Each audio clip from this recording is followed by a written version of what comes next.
श्री स्वामी समर्थ. एका गावामध्ये एक स्त्री राहत होती. सगळं काही छान होतं. घर होतं, मुलं होती, संसारही अगदी खूप छान.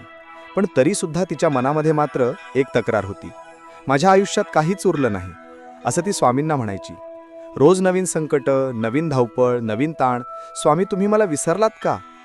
एक दिवशी असंच संध्याकाळी ती एकटी बसली होती, थकलेली, निराश झालेली, डोळ्यांत अश्रू, मन बेचैन. आणि तेवढ्यात खिडकीतून एक मंद वाऱ्याची झुळूक आली आणि कोणीतरी कानामध्ये म्हटलं. सारखं जाणवलं की सुख हरवत नाही, मन व्यस्त झालं की ते दिसेनासं होतं. क्षणभर ती शांत झाली.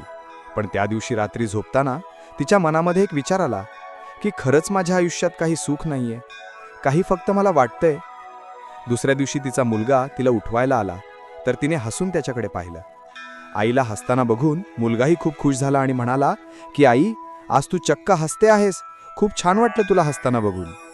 त्या दिवशी तिला जाणवलं की गेले कित्येक दिवस झाले तिने मुलांकडे नीट लक्ष दिलं नव्हतं. सगळेजण जेवत असताना ती त्यांच्याकडे निरखून पाहू लागली आणि तेव्हा तिला त्यांच्यामध्ये असलेले शांतता आणि सुखसमाधान दिसलं. तिच्या मनाला खूप छान वाटलं आणि ती खूप सुखी, समाधानी फील करत होती. त्यानंतर दररोज संध्याकाळी तिने स्वामींचं नामस्मरण करायला सुरुवात केली आणि हळूहळू काही दिवसात तिचं आयुष्य बदलायला लागलं. काम, तिच्या जबाबदाऱ्या त्याच, पण तरीसुद्धा मन शांत आणि सुखी. त्यावेळी ती स्वामींना म्हणाली की स्वामी, तुम्ही मला एकटं कधीच सोडलं नव्हतं, मी तुम्हाला पाहायची विसरून गेली. श्री स्वामी समर्थ.